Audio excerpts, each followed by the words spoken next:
People who transmigrate usually become princes or young masters. If not a prince, then the eldest young master of a wealthy family. But this young man's transmigration was completely different, and it sent chills down the spine. The moment he entered the game, he was shackled by the neck and carried away by imperial soldiers. Being taken as a slave was truly ridiculous, folks. He could only become cannon fodder and take the fall for others. His luck was abysmal, and he was constantly surrounded, attacked by monsters. A single misstep would mean his end at any moment. Fortunately, by the grace of heaven and the blessings of his ancestors, he was saved, and from then on, a special ability from a Japanese anime character awakened. It was the ability to completely stop time. Both enemies and monsters were frozen for a full 60 seconds. During that time, he freely unleashed his skills in rapid succession. Spells flew in every direction, as if he had activated a cheat code. The time the monsters could move again, they had already taken a full combo to the face with no chance to continue. In the deepest level of the labyrinth, Callum and his team were facing an extremely powerful enemy. After a breathless battle, he was exhausted and panting, but his eyes still blazed with determination as he declared a finish. Callum immediately channeled all his mana into the tip of his wand. A blinding flash of light shot out powerfully from the wand. It blew everything away, obliterating the enemy in a shocking explosion of light. The screen displayed a congratulatory message for clearing the labyrinth depths. The young man cheered excitedly, thinking to himself that the difficulty was truly brutal. He wore a smug smile, feeling that choosing the mage class was the right call. Just as he was about to record a video to share his strategy, a notification sound rang out. It was an invitation to try the developer's difficulty mode, and he nodded before pressing accept. The system unlocked a special skill, the reversed hourglass, exclusive to the mage challenge. Seeing the unfamiliar skill, he thought he had never seen it before, but losing was just an excuse to try again. He kept the mage class, put all 10 points into intelligence, and then started. From the computer screen, a blinding blue light suddenly emitted. The light was so intense it pierced through the window, illuminating a corner of the night sky. In a daze, he heard someone urging him, "Get up, get up." A fierce-looking soldier grabbed him and shouted, "You filthy criminal." He was bewildered, wondering if the man was talking to him. He laughed it off, thinking he must have misheard. A criminal? How could that be? He was just playing games. The soldier got angry, gritted his teeth, and yelled, "Do you think this is funny?" He threw a powerful kick that sent him flying, tumbling across the sand. He turned and walked away, tossing back a remark, "Being crazy is better than this. You are about to die anyway." The sharp pain made him clutch his chest and writhe, panicking that the dream could hurt so much. He struggled to look around and was horrified to find himself standing in a long line of prisoners. On the high platform, the white-haired old mage declared that everyone would receive a staff. Criminals who come here will become slaves, and the labyrinth is their only chance to change their fate. If you survive and return, you can use the money you earned to buy your freedom and enroll in the Magic Academy. Looking at the crude wooden staff and the iron shackles around his neck, he trembled as he realized the horrifying truth. Callum was stunned, realizing he had been transported into the game as the mage he had just created. Amidst the confusion, the soldiers shouted for the prisoners to proceed into the labyrinth one by one. Stepping into the pitch-black dungeon, he told himself he must quickly get a grasp of the situation. He knew well that in the game, this labyrinth was filled with brutal monsters lurking within. He decided to first observe the skills of those in his party. In the team, there was a frightened elfie girl named Anin, a fat man, and a skinny fellow. The fat man was trying to calm everyone down when the skinny man widened his eyes with a mad laugh, talking about a prophecy of death. Seeing his teammates panicking, Callum shouted out, urging everyone to stay calm and find a way out. But from the darkness, goblins with glowing green eyes and bloodthirsty smiles gradually emerged. The other two fell instantly before they could even react. The vicious goblins swarmed down from the cliff walls. One of them leaped straight at Callum with a sharp weapon. Facing the incoming blade, Callum desperately cried out in despair, "No, it can't be." At the critical moment of life and death, the system bell rang, the reversed hourglass activated on its own, and time stopped. A magic circle shaped like an hourglass appeared right in Callum's pupils, along with the notice, "It is now your turn." The countdown begins from 59 seconds. Seeing everything around them suddenly freeze, the others were bewildered, the countdown clock reversing. What was this? Looking at the monster hovering in the air and Anin frozen in a panicked pose, Callum quickly regained his composure. "Alright, I only have 1 minute to think."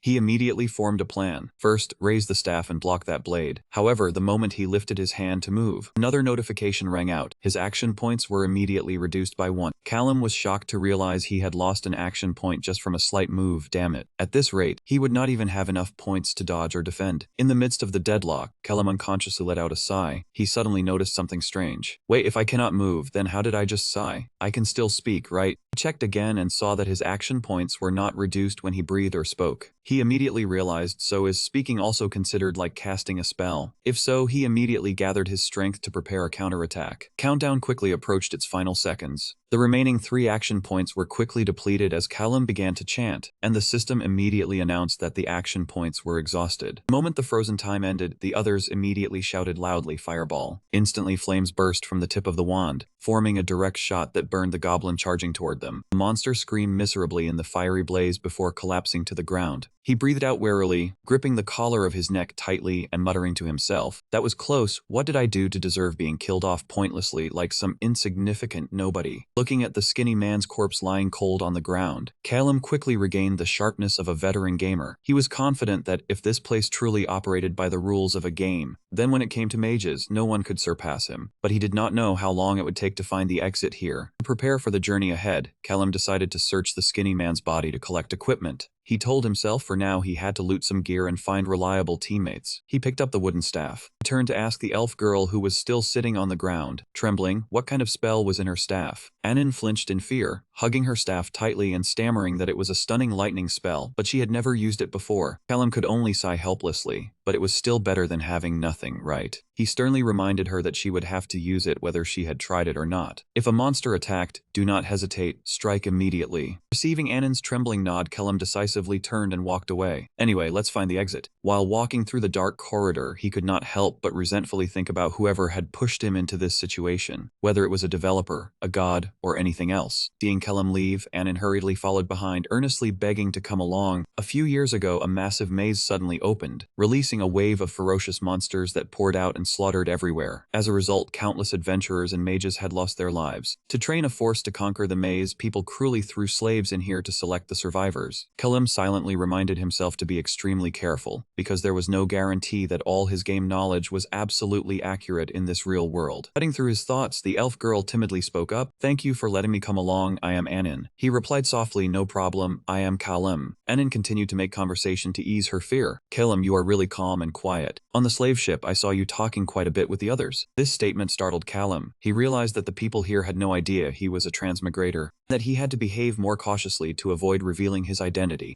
Anin then confided about her past of being falsely accused and captured as a slave for accidentally working at a disguised illegal delivery point. Callum listened in silence, understanding that she was just trying to talk to cover her fear. He softly reminded her, "Anin, please be quiet." But before he could finish speaking, a dry clicking sound came from under his feet. Callum froze, realizing he had just stepped on a trap. Immediately, the system activated a battle turn. His turn, with a countdown starting from 59 seconds. Callum quickly calmed down to analyze the terrain. Traps on the first floor were usually mechanisms that shot arrows from the stone walls. Luckily, there were no arrow holes on Anin's side, but his side was riddled with danger. There was no other choice. He had to spend action points to find a way to escape. Callum looked around and noticed that the walls and ceiling had no arrow holes, which meant this was a floor trap. He quickly analyzed the types of floor traps on the first floor based on his game knowledge. First was the spike trap that rose from the ground and could crush feet. Second was the explosive nail trap with a wide damage radius, which would surely cause both of them severe injuries. The third type was a trap with poison or anesthetic gas, easily turning them into a tasty meal for the monsters. Finally, there was the pitfall trap that would send the player straight down to the second floor with no way to counter it. The countdown on the cut clock was down to a few seconds. Callum realized that even if he could rule out the spike trap, he did not have enough time to prepare. In his desperation, he decided to stomp his foot down to stay in place, exhausting all his remaining action points. The moment the frozen time ended, Callum immediately lunged forward, pushed Anin, and stomped firmly on the trap in her place. Anin panicked and asked why, and Callum explained that she had stepped on a trap that would explode the moment she lifted her foot, so he had to take her place. To resolve the situation, he quickly asked her if she remembered the wooden crate the two of them had passed earlier. Receiving Anin's nod, Callum asked her to go back and get that crate to replace his foot. Anin immediately ran off to look for it. Callum told himself that just placing a heavy object on it would disable the trap. This usually only took about 10 minutes. However, 30 minutes passed, and there was still no sign of her. Callum began to worry, blaming himself for being too foolish to sacrifice for others and fearing that she had met with an accident. Just as he was falling to despair, Anin's gasping breaths echoed from afar. Anin, breathless, pushed the wooden crate forward and apologized for making Callum wait so long. Callum reassured her, then told her to place the crate exactly where the brick he was standing on was. Once the distance was safe, Callum switched to the movement-type wand to swap the crate with his own position. The moment the trap was triggered, a giant fire crab suddenly erupted violently down the corridor, making Anin scream in fear. Fortunately, the flames were still under control, and Callum calmly told Anin to keep moving. He told himself this maze had far too many traps and monsters to watch out for, but he still had the advantage thanks to his 10 points of intelligence and the hourglass skill. What he needed to verify was whether he could actively activate the hourglass and whether casting magic cost action points. At that moment, 2 goblins dropped from the ceiling to ambush them. Callum flashed a confident smile. Perfect timing. The system immediately activated Callum's turn through the hourglass. He quickly cast the fireball skill at the target. After the first shot, the action bar decreased by 1 point and a 5-second cooldown appeared. Callum quickly realized the rule that each spellcast consumed exactly 1 action point. He continuously fired more fireballs until his action points ran out completely and the turn ended. The massive fireballs shot forward, creating a terrifying explosion that completely incinerated the goblins to ash. Callum concluded that he could fire a maximum of 4 fireballs in a single turn. Witnessing that destructive power, Anin could only stand frozen in astonishment. She thought he possessed 2 extremely rare talents, super speed and no incantation required. However, right after, she bowed her head in self-deprecation, blaming herself for being useless and apologizing repeatedly for causing more trouble. Looking at Anin's dejected back, Callum silently assessed that she had no qualities of a warrior or a mage. But as an elf, she surely had other advantages, so he suddenly asked how far she could jump. Anin stopped crying and recalled her time in the fairy forest, saying she could jump about 4 meters. That number made Callum analyze that her agility stat must be at least 5 points. To utilize this advantage, Callum told her to wait a moment and brought over the bow he had taken from the goblin earlier. Seeing the bow, Anin's eyes lit up, and she happily admitted that using a bow would be more comfortable since she had trained with one before. Callum immediately assigned tasks, telling Anin to fall back for ranged support while he took the lead with his wand. Receiving his trust, Anin was determined and promised to buy time for Callum to cast his spells, though she was still a bit flustered while holding a bunch of spare wands. Just then, Anin's pointed ears twitched slightly. She frantically warned Callum that someone was secretly watching them from the shadows.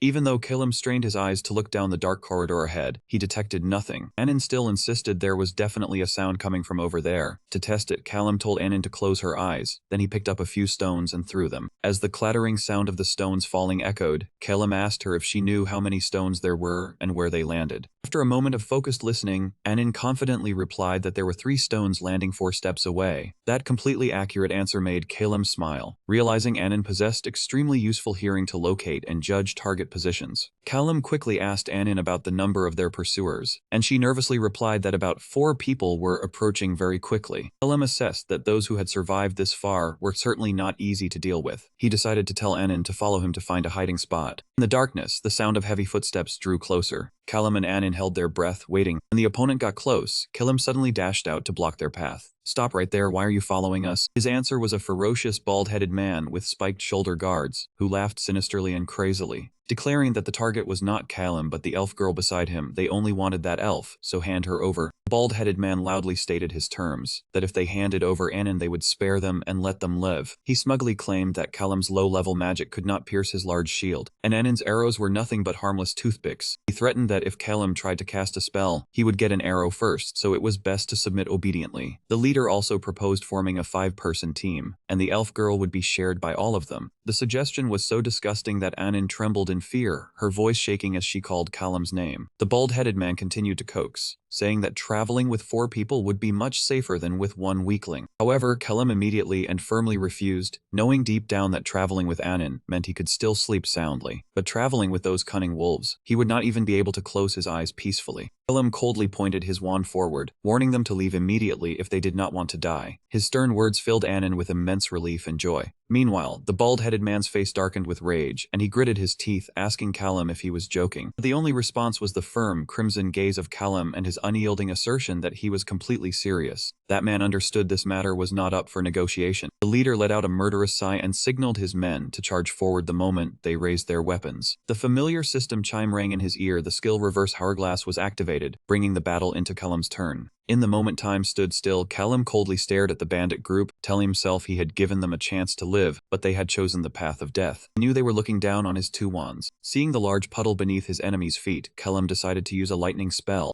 This spell would normally only shock a single target, but water was a conductor that would allow him to paralyze the entire enemy group. During the frozen time, Kellum devised a plan to break their defenses and take them down one by one. He quickly spent his action points to cast the technique. The first strike fired a bolt of lightning aimed directly at the puddle. Following that was a barrage of fireballs aimed at the leader. Once his action points were depleted, Kellum's turn came to an end. Time immediately returned to its normal flow. A powerful surge of electricity shot straight down into the puddle. The current surged through 14 bandits, causing them to scream in agony. Paralysis spread through his body, causing the leader to lose his grip on his weapon. Just before he collapsed onto the wet ground, before he could even regain his senses, an explosion from the magic flared up, blinding the leader. He roared out an order for his men to retreat, but then, the fierce flames from the fireball had quickly consumed them whole. Seeing the decisive moment had arrived, Kellum immediately shouted out an order. Anin, shoot. Anin immediately drew her bowstring taut. She aimed straight into the thick fog ahead and released her grip. Dense smoke and dust obscured the vision. Kellum knew that no matter how thick the mist, Anin's sound sensing skill allowed her to pinpoint the enemy's location. He immediately ordered her to shoot them all down. However, at this moment, Kellum's fireball spell had not yet finished its cooldown. He silently calculated that Anin needed to take down at least one, while the ringleader, already hit by the previous fireball, was not a threat for now. Gripping his wand tightly, Kellum anxiously watched the cooldown timer for his spell, which still showed 2 seconds remaining. He gritted his teeth, wondering why the usual 5-second cooldown felt so agonizingly slow, and resolved to target the warrior the moment it was ready. But just as Kellum was about to act, Anin lowered her bow and calmly stated that she had already taken them all down. Kellum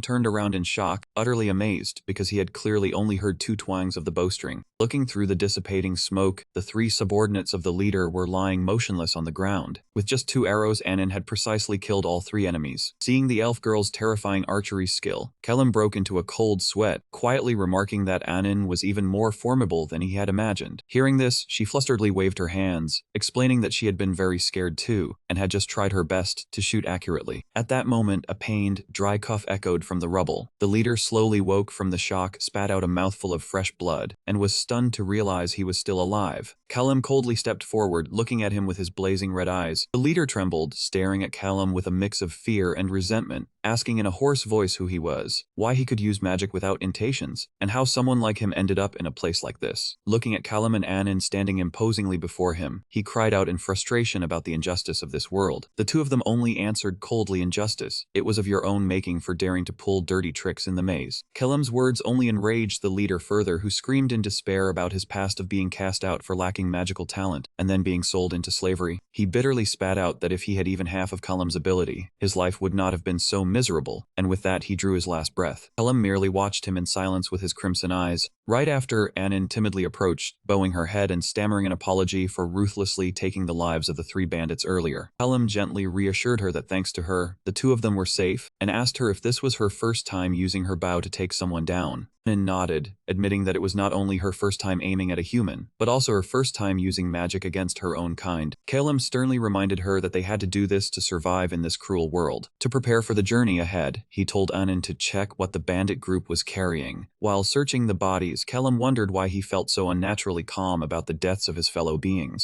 In the real world, he would certainly have broken down, but right now everything felt like a game not real enough to shock him. Even though the smell of blood and burnt flesh was utterly repulsive, he wondered if his mentality had become tougher after the near-death experience with the goblins. Just then, Anin ran back excitedly, carrying a large backpack she had just found. Looking at the backpack filled with supplies like holy books, a frying pan, bread, and rope, Anin guessed it belonged to another adventurer who had been robbed by the bandits. Kellum found an F-rank adventurer card inside bearing the name Avison, whose refined face on the card was completely different from the ferocious bandits. He concluded that Avison was the true owner of this backpack, and that he had most likely been killed by the bandits or left to be devoured by monsters. Looking at the card, Kellum bitterly realized that in this world, there were countless ways to lose one's life. He silently assessed that the leader actually had a fairly good tactical mind. It was just that he could not have foreseen his ability to freeze time and his use of the environment. If he did not have the protective hourglass, Kellum knew he too would have met his end like that man. He reminded himself not to rely on luck or his incomplete abilities. Kellum decisively called for Anin to continue on their way. He promised himself to craft a flawless, airtight strategy, allowing no room for error, because it would determine his survival. Though he knew this was just a game, it had now become a harsh reality he had to overcome to stay alive. For 12 straight hours they hunted goblins through the dark maze. Both Callum and Anin had fallen into a state of complete exhaustion. Realizing their stamina had reached its absolute limit, Callum suggested they stop and rest. Hearing that, Anin cheered with relief. They sat down by the warm fire in the cold stone corridor. Anin kindly handed Callum a piece of bread to tide him over. She bowed her head and sincerely thanked him for saving her life twice that day. Callum waved his hand, telling her not to worry, and insisted that Anin was the one who contributed the most to their huge haul of mana stones. Anin hesitated, bringing up the robber's earlier offer, wondering what would have happened if he had accepted the compromise back then. Callum immediately dismissed that thought, stating he would never abandon a trustworthy teammate like her. His words moved the elf girl to tears. To repay him, Anin volunteered to take the night watch so Callum could sleep first with peace of mind. Without ceremony, Callum wrapped himself in the blanket and fell asleep the moment he entered his resting state. The system sound suddenly rang out, announcing he had leveled up from level 1 to level 3. Callum was surprised to realize this world's leveling mechanic only activated when the character went to sleep. In the system space, Callum's attribute allocation screen appeared with 2 points unspent. He calculated that he needed at least 13 points of intelligence to break through defenses of stronger monsters, so he decided to pour all his attribute points into the intelligence stat. Next, Callum curiously checked Anin's status screen and saw she had also risen to level 3. Looking at her outstanding agility stat of 9 points,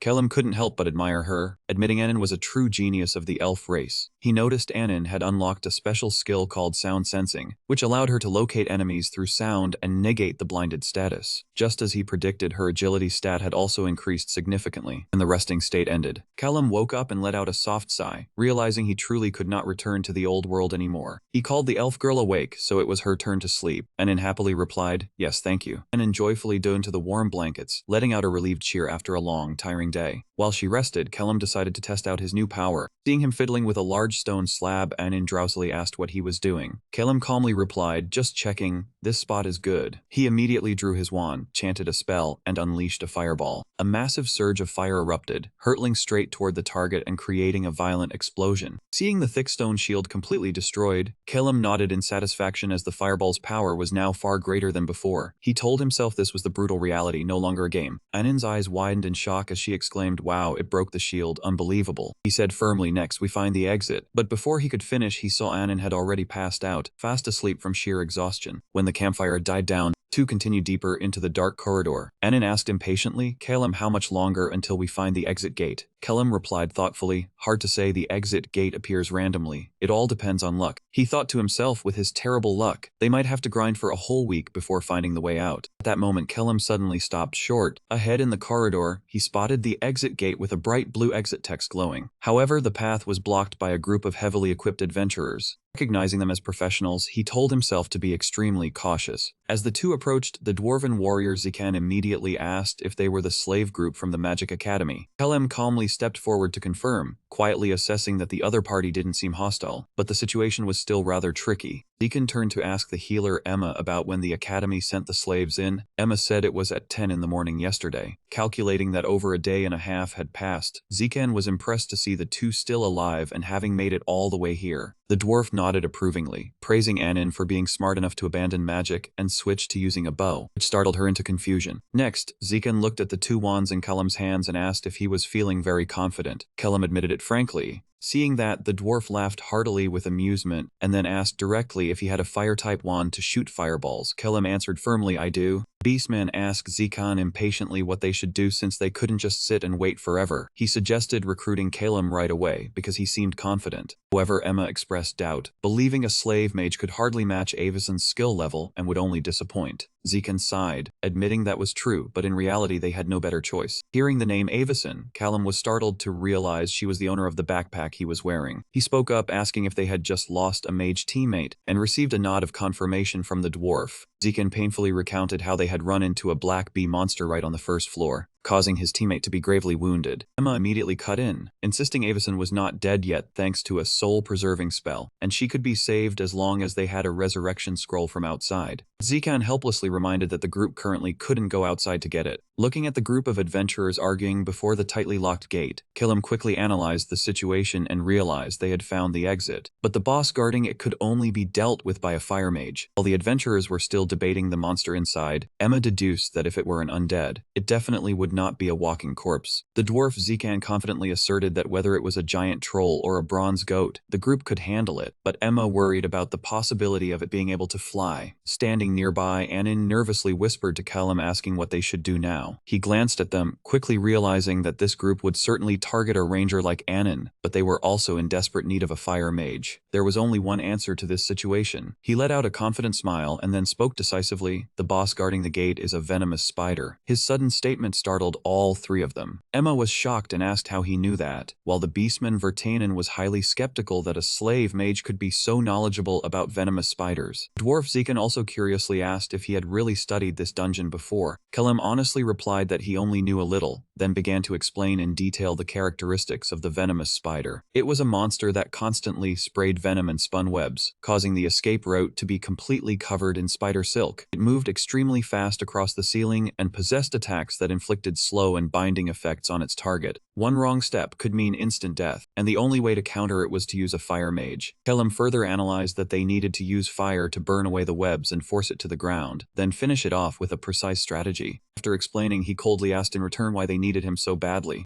Callum's sharpness immediately convinced the adventurer group. Emma excitedly agreed right away, and the beastman Vertanen also had to admit that despite any flaws, the young man was extremely quick-witted. After a moment of deep thought, the dwarf Zikan decided to make an offer. Fine, you two temporarily join us. However, Callum's answer was extremely decisive. No? Callum's outright refusal left the adventurer group completely stunned. Even Anin was flustered and asked why he would pass up such a good opportunity to get out. Callum walked away steadfastly, telling himself that indeed, if they defeated the boss, the escape gate would appear to help them get out. However, the adventurer group had either accidentally or intentionally omitted one crucial detail. That teleportation gate only allowed a maximum of 4 people to pass through. The gate would gradually become unstable and change color from blue to yellow to red, then disappear completely after 5 minutes. The limit on the number of people who could escape was 4. The adventurer group already had 3 people, meaning they only had exactly 1 slot left. Callum coldly realized the grim truth. They needed him because he was a fire mage, which meant they were implicitly asking him to leave Anin behind. Hearing this, Anin was completely shocked. Impressed by Callum's sharpness, the dwarf Zikan showed great admiration. Didn't expect you to catch on. Impressive. He said, your name is Callum, right? He frankly apologized and stated he had no intention of hiding anything. Zikan admitted it would be great to bring both of them out, but his group only needed 1 mage right now. He looked straight at Callum and made a cruel offer. I really want to give you guys a chance to survive and leave here. Unfortunately, but can you leave your elf friend behind? That offer struck like a blow, causing Anin to tremble. She stammered his name in fear. Callum remained silent. Deep down, he told himself this was an extremely tempting offer that made him waver a bit. However, he quickly came to his senses when he realized that if he got out but still couldn't escape slavery, he would just be thrown back into this maze anyway. Clenching his hand tightly around his wooden staff, he wondered whether, after getting out, this adventurer group would continue to team up with him. The answer was definitely no. At that point, he would be thrown into a group of useless slaves again. And he would certainly never be lucky enough to find someone with such excellent support skills as Anin again.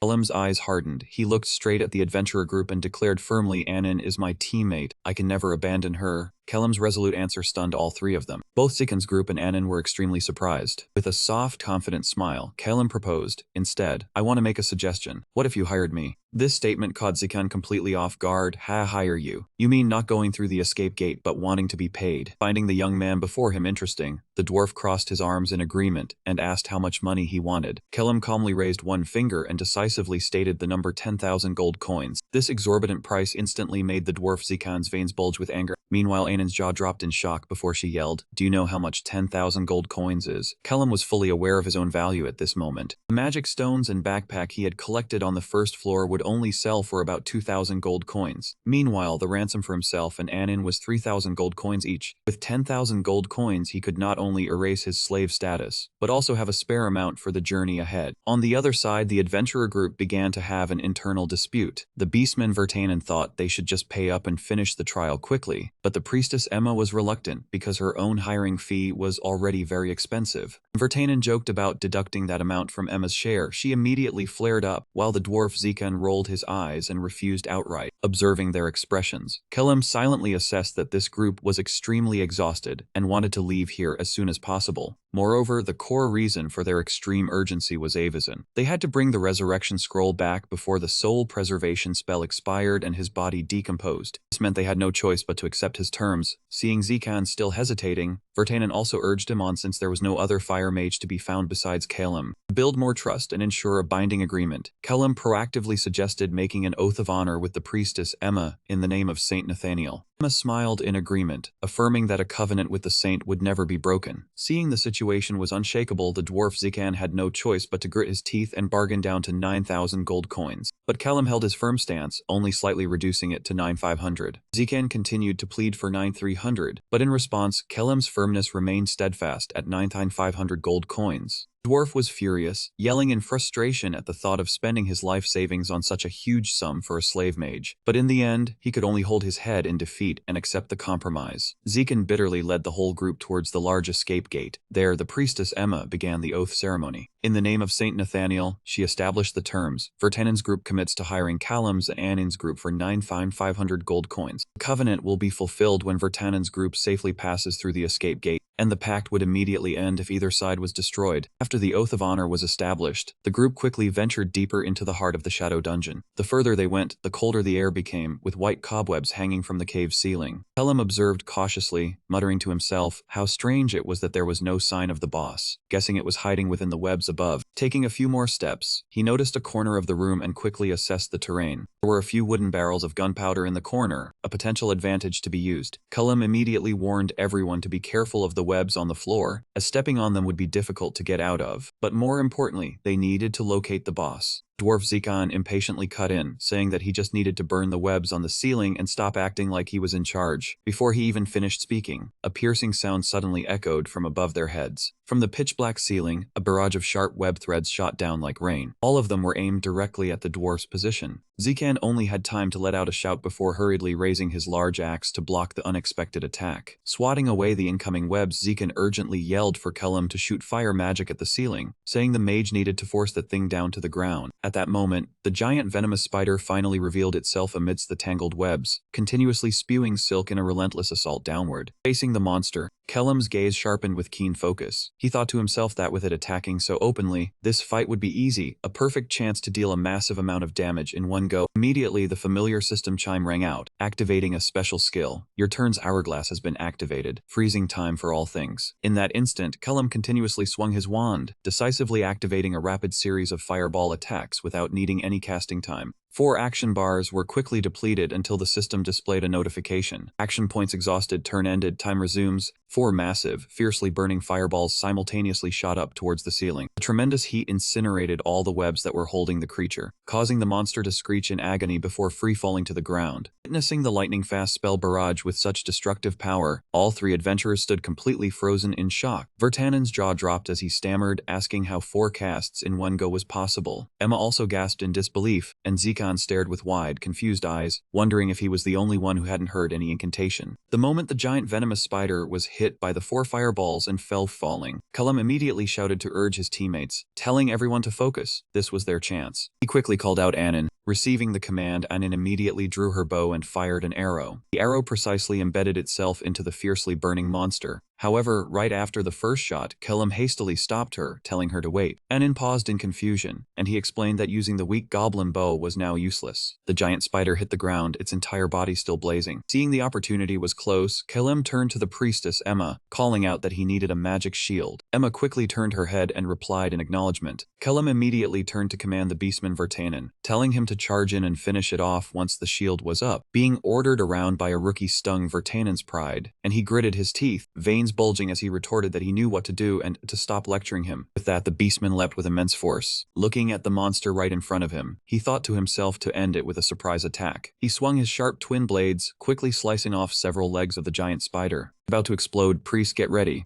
Zikan yelled a warning to his teammates. Instantly, the priestess Emma activated the defensive spell, Constellation Shield. creating a shield of light that enveloped the entire group. Standing nearby, Calum quickly analyzed the situation, realizing that although this group of adventurers knew the spider's poison sac would explode, they chose to passively defend. He thought to himself that instead of waiting for the explosion, freezing the poison sac before it could detonate was the best course of action. Doing it, Calum decisively raised his wand and shouted Ice Lance, a massive surge of frost, piercing straight into and freezing the venomous spider solid before it could detonate its poison sac. Right after, Calum immediately gave orders, saying he had frozen the poison sac. He told the priest to fall back and the dwarf to attack. Emma paused and turned her head to ask, but, seeing their hesitation, Calum impatiently snapped at them to hurry and have the dwarf unleash all the damage. Zikan still questioned him, asking why they shouldn't use Constellation Shield at this time as per usual. Delay from his teammates infuriated Calum, and he roared in frustration, saying he was going mad, and pleaded for them to just do as he said, lamenting that the real world was so troublesome compared to playing a game where a simple click was enough. Seeing the mage lose his temper, Zikan chuckled, saying that the guy had quite the fiery spirit. Then he decisively swung his axe and charged straight towards the target. Zikan put all his force into the swing, shouting, "Great wind slash." The massive axe strike split the frozen spider in two. As the monster became completely still, the dwarf let out a sigh of relief, saying that was done. However, as everyone began to relax, Calum stared at the spider's corpse with a deeply tense expression, breaking into a cold sweat as he worried if these people really didn't know. Although the odds were very low, there was still a possibility of a second phase. He thought to himself that in games, the phrase "we got it" was always a hugely bad omen. Seeing Calum still on guard, Anin curiously approached and asked why he hadn't put his wand away yet. Calum didn't answer directly, but quietly told her to look up at the ceiling. Anin raised her eyes following his direction. Instantly, she let out a blood-curdling scream. Anin's scream startled the whole group. Zikan looked up to ask what was wrong, but the darkness was too thick, and Emma could only squint helplessly because she couldn't see anything. But with the keen instincts of the beast tribe, Vertanen immediately sensed something unusual. He broke out in a cold sweat, trembling and shouting when he saw hundreds of giant spider eggs pulsating. They emitted a ghastly blue light clinging densely to the ceiling. Zikan panicked, turned to Emma and asked rapidly. She stammered that no one had ever said this boss had a second phase. Even Zikan had never encountered this situation. Sensing the imminent danger, Calum shouted orders for Anin to quickly roll the wooden barrel full of gunpowder over. Hearing the command, Anin used all her strength. He pushed the wooden barrel, sending it rolling forward wildly. Seeing the burning fuse on the gunpowder barrel, Zikan quickly stopped it with his foot and asked Calum if he wanted him to throw it up. Receiving a nod, the dwarf worriedly said the ceiling was too dark, he couldn't aim at the target. To solve the visibility problem, Calum immediately turned to order Emma to cast a light spell on Anin's arrow. Emma quickly opened her spellbook, casting magic to wrap a bright golden light around the arrowhead. Calum then shouted urgently for Anin to fire the arrow at the ceiling immediately to illuminate the target clearly. She drew the bowstring taut and gently released her hand. The light arrow pierced into the ceiling, brightly illuminating the gloomy space. A hideous, giant spider egg nest immediately came into view. Immediately, the dwarf Zikan gathered all his strength. He hurled the gunpowder barrel straight up into the air, towards the egg nest. Watching the barrel approach its target, Calum concentrated intensely, his red eyes locked on, and murmured to himself. Now then, the system immediately activated its special skill, activating the hourglass. Your turn. The time of all things falls into a state of suspension. In that instant, Calum raised his wand high and shouted. Fireball flames erupted, burning the space itself. The moment the turn ended, the massive fireball shot forward. It struck directly and detonated the gunpowder barrel right in the middle of the spider egg nest. The entire nest of poisonous spider eggs was completely incinerated in a sea of fire. Witnessing this power, the entire group of adventurers was utterly convinced. Vertanen muttered in astonishment, once again casting without an incantation at a terrifying speed. Was it really that easy? He looked at Calum with a gaze full of awe, thinking to himself that he might be a slave, but his talent was truly frightening. Who on earth was he? At that moment, a miraculous green light appeared, opening the escape portal the whole group had been hoping for. Calum breathed a sigh of relief. Finally it was over. He thought to himself, traveling with a strong group made things much easier, but not being able to control everything completely, like when playing a game, still made him feel extremely frustrated. Hey, rookie, just who are you? When you cast that poison spell at the start, I thought you were planning to kill us all. You're really good. Calum smiled faintly, candidly saying he hadn't thought about that. If he had, he would have claimed the portal. The dwarf Zikan couldn't help but admire Calum's strength. He admitted the young man's skill far exceeded expectations for a slave, then curiously asked who he was before coming here. An image flashed in his mind of his exhausted self sitting in front of a computer, gaming all night in the old world. He told himself he was just an excessive game addict. Calum scratched his head and laughed it off, lying that he was just an ordinary slave at the Magic Academy. Seeing his hesitance, Zikan didn't press further, assuming he had his own reasons. He thought excitedly that the group was incredibly lucky to have taken down down the boss without losing a single drop of blood, even though he hadn't high expectations initially. Zekan frankly admitted he signed the contract only because he thought Callum's group would soon die in the maze. That honest statement startled Anin with fear, while Callum just smiled confidently. He understood that was the reason the hiring fee was so high. However, Zekan immediately reminded them that things weren't over yet. Looking at the spinning green escape portal ahead, Anin asked dazedly why, when the exit was right in front of them. Callum explained that payment would only be made once they returned safely to the village. Priestess Emma chimed in, explaining that the terms of the covenant required Callum's group to pass through the escape portal successfully. If not, the covenant was not fulfilled. Anin wondered if escaping outside was really that simple. Emma sternly explained that a contract sworn before the Holy Justice must be strictly adhered to word for word. Both Callum and Anin had to step through that portal. Hearing Anin tremblingly ask what would happen if they couldn't get out, Emma coldly stated that both would be considered dead, and the covenant would immediately become void. The brutal revelation left Anin completely frozen in fear. In contrast, Callum remained utterly calm. He knew full well no one was foolish enough to bring 10,000 gold coins into the dungeon. This system made it so anyone who couldn't return would suffer the loss. Seeing Callum nonchalantly tuck his wand into his belt, Anin asked in shock if he had known about this beforehand. Callum nodded in confirmation because all high-value dungeon contracts required payment to be settled in the village. The wolf beastman Vertanen heard this and laughed loudly, saying no wonder the stingy dwarf Zekan easily agreed to the price of 9,500 gold coins. The taunt made Zekan's veins bulge in anger, and he loudly defended himself, saying he was just being responsible with finances. Vertanen ignored the dwarf, turning to encourage Callum to try his best to survive outside, because it would be a waste for his talent to die here. Not forgetting to joke that he should remember to come back and squeeze money out of that dwarf. When Emma suggested the group depart, Callum suddenly spoke up to stop them. He pointed to the backpack he was wearing on his shoulder and declared it belonged to a member of their group, none other than Avison. This sudden information left the three adventurers completely stunned. The dwarf Zekan turned around shakily, shouting in shock. What did you just say? Callum calmly explained that they hadn't found Avison's body. This backpack was only picked up from another slave after a battle. This revelation left the priestess Emma and the beastman Vertanen utterly astounded, unable to believe such a coincidence could happen. Zekan narrowed his eyes at Callum, probing to see what he wanted in exchange for returning the backpack. Contrary to his thoughts, Callum frankly replied he just wanted to return the backpack, except of course for the personal belongings of the deceased. The sudden generosity from a slave mage surprised the dwarf greatly, as he hadn't asked for any additional ransom. Alright, if you give us Avison's things, we'll give you all our stored provisions. Besides, they're just a burden now anyway. Callum accepted the bag of provisions and wondered if the whole group didn't want to return right away. Zekan explained that they would need quite some time to go outside to find and buy a resurrection scroll for Avison. However, Emma immediately pulled a spell scroll from her pocket and smiled, saying she had brought one with her. Emma immediately explained that Avison had died once before, so they had been forced to use that item. Callum broke out in a cold sweat upon hearing this, inwardly thinking that Avison fellow had better retire from dungeon delving altogether. Seeing Callum's sharp wit and superior abilities, the dwarf Zekan spared no praise, saying he was 100 times better than Avison.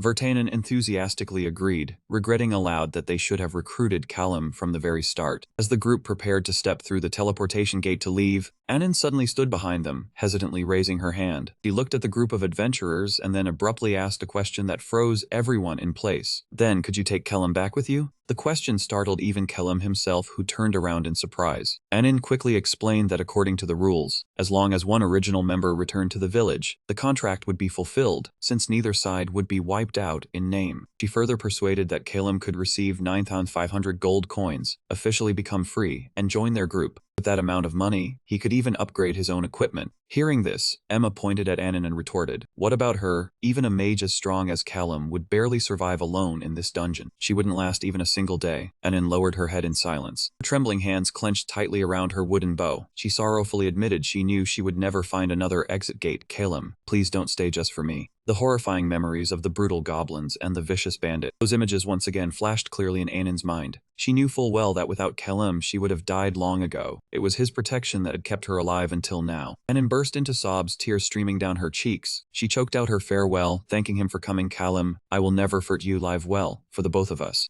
Seeing the elf girl crying uncontrollably, the dwarf Vertanen softly called out to her. He sighed with regret and then turned to explain that recruiting people from another team mid-dungeon was usually considered rude behavior. Vertanen bowed his head and sincerely apologized, saying that back in the escape room he had only thought of them as slaves to exploit for lowering the boss, but now he wanted to treat both of them as true comrades. Vertanen formally extended an offer if Kellum agreed to join the group. They would give him a 25% share of the profits and pay 9,500 gold coins up front. The generous offer gave Kellum pause for thought. Anin suddenly stepped forward and grabbed Kellum's hand tightly. She hesitantly urged him to agree to join their group and leave. She insisted she could take care of herself and didn't want him to die for her sake. Just as Anin earnestly begged him to part ways amicably, a familiar chime from the system rang out. An extended notification panel for the hourglass appeared before Kellum's eyes. If he stayed by Anin's side right now, her trust level would reach 100%. If he kept it above 80%, he could give her orders during battle and she would willingly obey. Kellum realized this mechanic matched a game he had played before, where skills were upgraded in different directions depending on how they were leveled. This time it was the ability to command a party member. He quickly analyzed, if he gave an order during a turn, Anin would act immediately when the turn ended, but he could not give irrational orders beyond her physical limits. For example, giving the order Anin drop the shield and shoot that spider. In that case, Anin would immediately discard her wooden shield to draw her bow and shoot down the target. Kellum calculated silently, such a simple command would only cost 1 action point. Kellum analyzed the benefits. Zekan's group was naturally stubborn and hard to direct, but Anin would act immediately on command, just 1 action point to turn the entire battle around.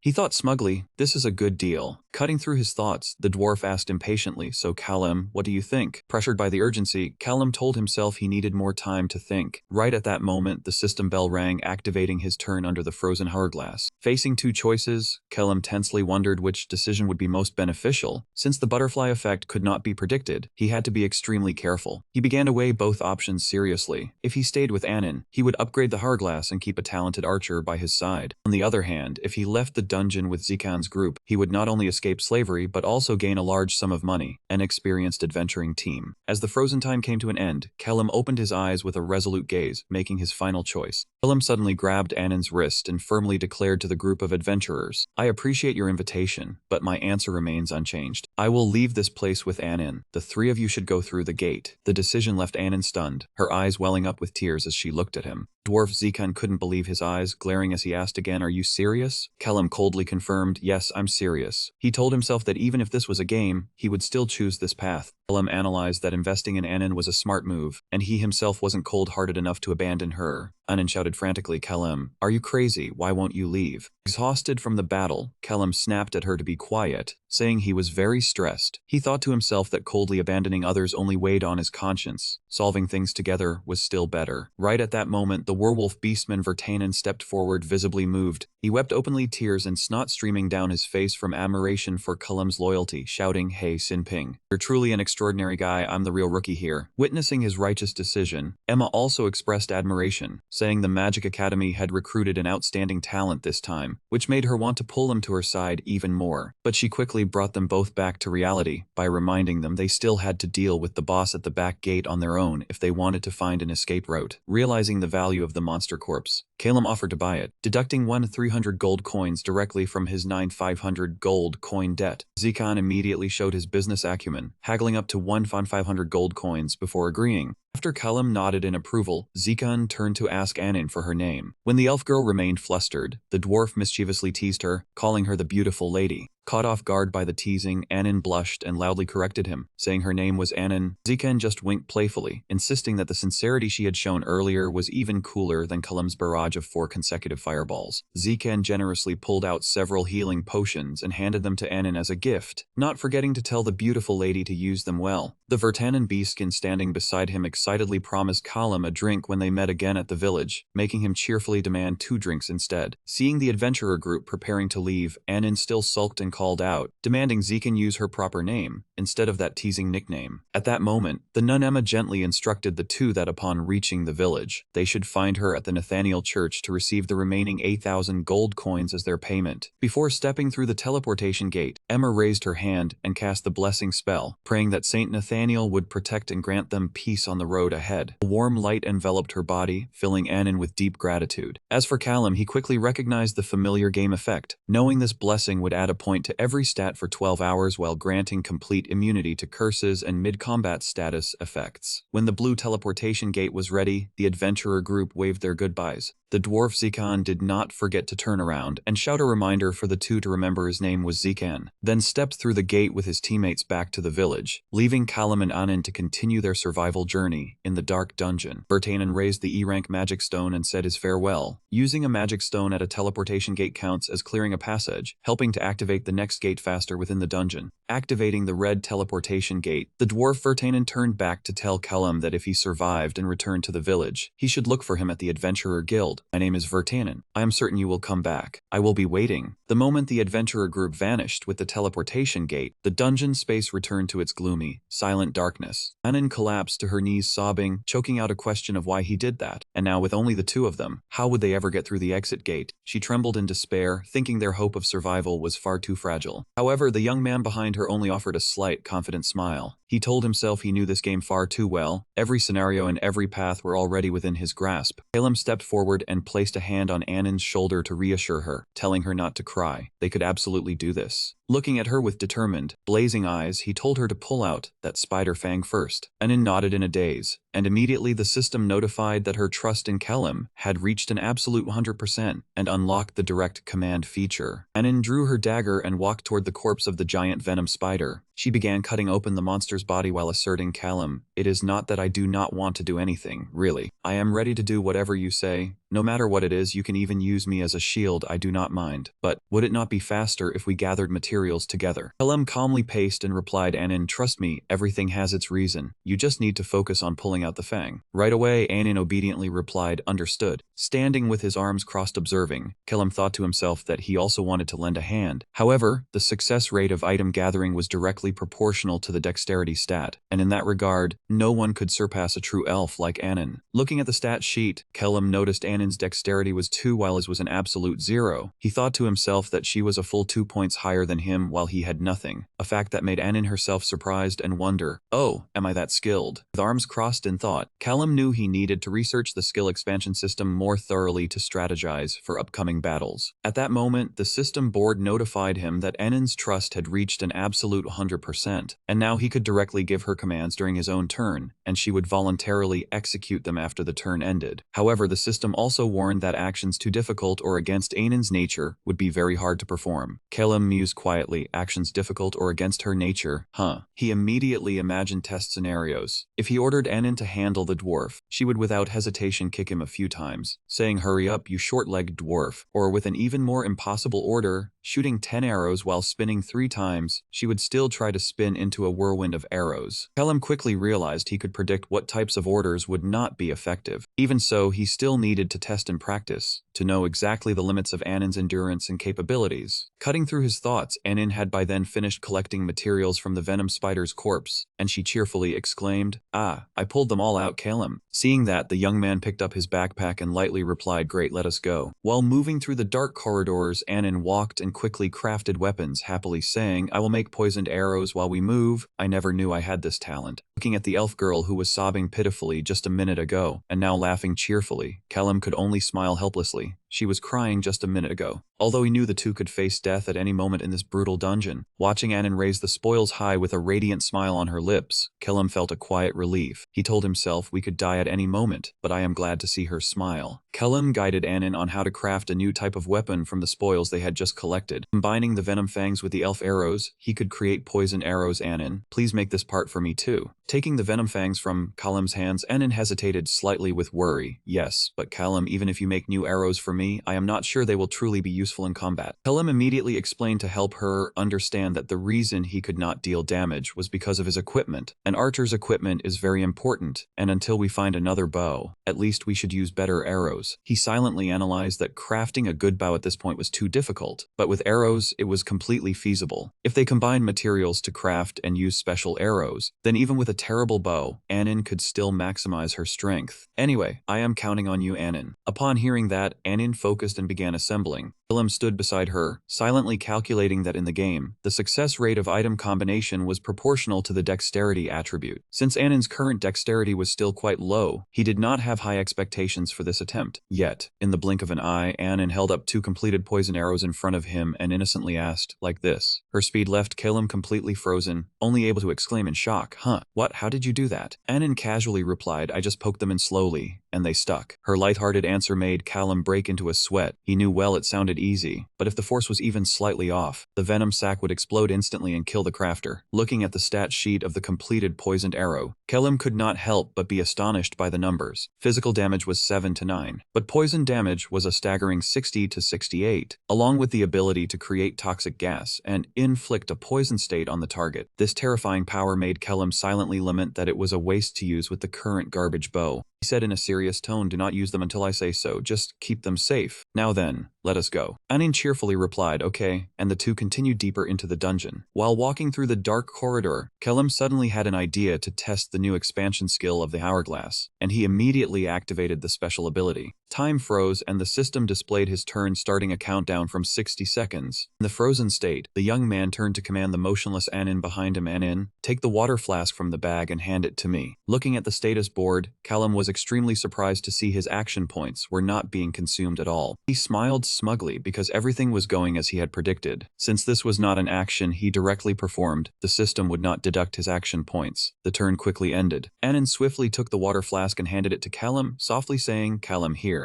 Callum was slightly surprised and asked, "Why did you suddenly stop to get water?" The elf girl blushed and shyly explained, "It is a bit hot, so I thought you might be thirsty." The young man smiled inwardly, realizing she had automatically executed the command according to her own interpretation. He wondered how effective this command feature would be in actual combat. At that moment, strange noises from the dark corridor interrupted his thoughts. Callum's eyes sharpened with alertness. Perfect, a good opportunity was coming right to him. The system immediately activated the hourglass, freezing time for 60 seconds. Callum quickly selected the fireball spell, aimed at the 2 goblins clinging to the rock wall ahead, and told himself, "First, I will take care of one." At the same time, he used the command feature to transmit his thoughts to Anin. "Anin, shoot the legs of the goblin behind." The moment time resumed, Anin immediately drew her bow and released an arrow that tore through the air. Anin's arrow embedded into the leg of the second goblin behind, causing it to collapse in pain. The remaining monster trembled in terror as Callum closed in, pointing his wand directly at its head, ready for the next fireball shot. After clearing out the monsters, the young man lay down to rest and turned to ask curiously Anin, "Why did you shoot its leg instead of its head?" Anin awkwardly explained,